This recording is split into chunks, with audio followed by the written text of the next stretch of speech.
صحابی and nothing more دین صحابی. وہ صرف صحابی ہے, اس کے آگے کچھ نہیں ہے. مثلا نبی کو دیکھنا اور موت علی الاسلام دو باتیں جس میں ہے وہ صحابی ہے.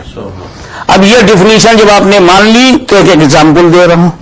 اس وقت میں برطانیہ میں بول رہا ہوں, دوسرے ملکوں میں کون سا وقت ہے نہیں معلوم, لیکن ہمارے یہاں برطانیہ میں صبح 10 بجے نہ فجر ہے, نہ ظہر ہے, نہ عصر ہے, نہ مغرب ہے.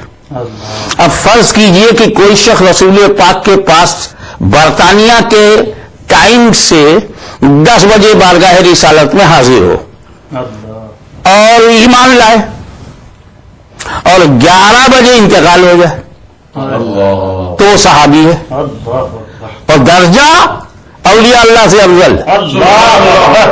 عقیدہ کیا ہے اس کے بارے میں کہ ہر صحابی غوث اعظم سے بڑا, ہر صحابی درجے میں غریب نواز سے بڑا, داتا گنج بخش سے بڑا, سرکار نقش بند سے بڑا, آقائے سہرور سے بڑا.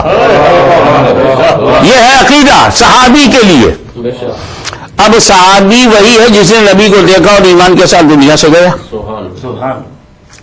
اور 10 بجے ایمان لایا, 11 بجے انتقال ہو گیا اور غوث اعظم سے افضل ہے, غریب نواز سے افضل ہے. تو مجھے بتائیے کہ افضل کس عمل نے بنایا؟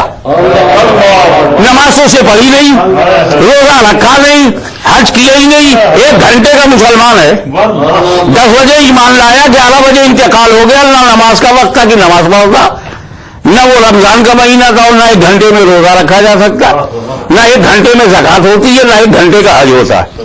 تو بغیر عمل کے افضل اس غوث اعظم سے جس کا دن و رات, جو اس کے نفس نفس سانس سانس وقفے ذکر الہی ہو, جو عشاء کے وضو سے فجر کی نماز پڑھے, جسے نکلتا ہوا سورج سلام کرے, جو اپنے مریدوں کا پیر کھلا ہو تو پیر ڈھانک دے, سر کھلا ہو تو سر ڈھانک دے, جو کہے مریدی لا تخف, اے مریدوں گھبراؤ نہیں, اس غوث اعظم سے, اس داتا گنج بخش سے, اس غریب نواز سے وہ افضل ہو گیا.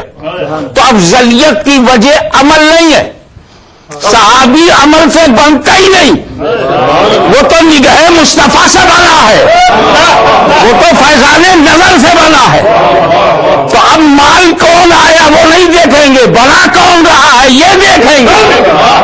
ایک بات اچھی طرح سے سمجھ جائیے, آج کا زمانہ ہے, آج کے بچے, آج کے ینگسٹر سمجھدار ہیں, تو باتوں میں نہیں آتے, لاجک چاہیے, سمجھ چاہیے.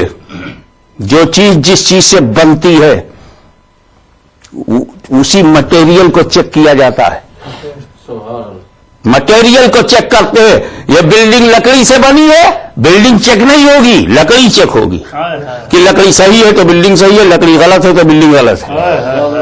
کوئی کار باہر آئی تو کارخانہ چیک ہوگا کہ اس میں جو پارٹس بنتے ہیں تو وہ بنانے والا پارٹ صحیح ہے, مشینری صحیح نہیں ہے.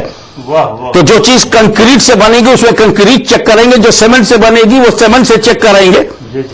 تو سنو, ہم لوگ تو نماز روزہ حج و زکات سے بنتے ہیں, عبادت و بندگی سے بنتے ہیں, اور صحابی تو نگاہ مصطفیٰ سے بنتا ہے. تو اب نگاہ مصطفیٰ کو چیک کرو. جب صحابی اپنے عمل سے بنتا ہی نہیں تو صحابی کے عمل پر بحث کی گنجائش نہیں.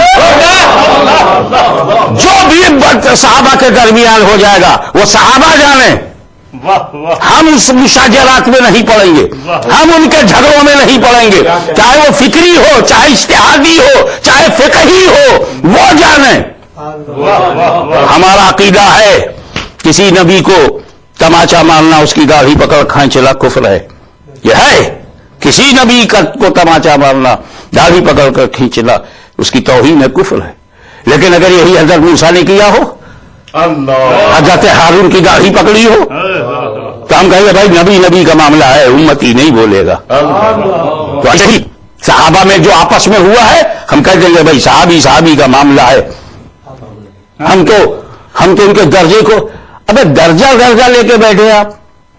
ایک احد کے برابر پہاڑ, سونے کا پہاڑ اگر ہاشمی راہ خدا میں دے دے تو میں اس صحابی کے ثواب کو نہیں پا سکتا جو ایک مٹھی گیہوں رہے خدا میں.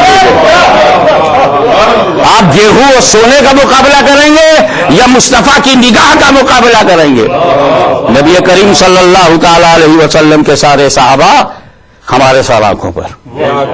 ہم تو اس صحابی کی بھی توہین پسند نہیں کرتے جس نے کفر کی حالت میں امیر حمزہ رضی اللہ تعالیٰ عنہ کو شہید کیا ہو اور بعد میں توبہ کر کے اگر صحابی بن گیا ہے تو ہم اس کی بھی توہین نہیں کریں گے.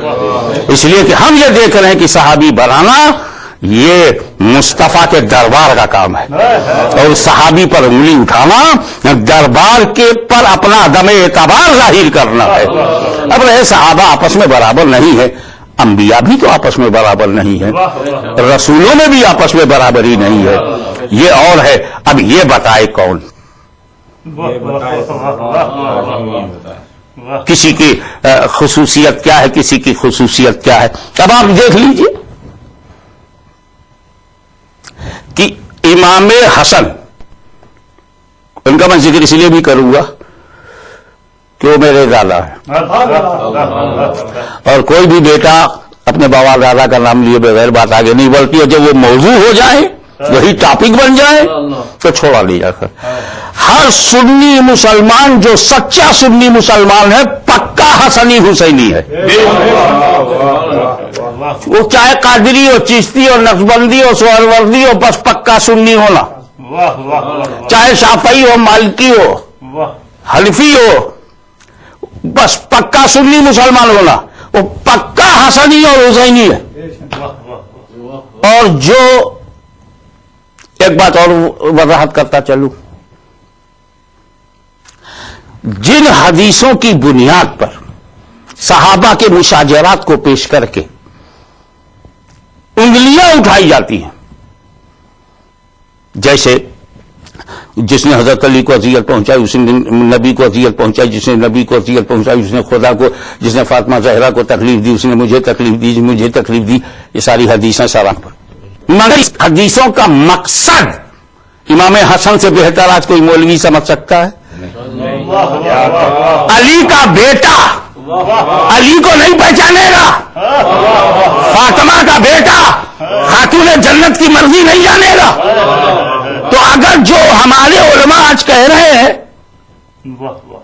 اگر وہ صحیح ہے تو فہم ان کی فہم زیادہ ہوئی.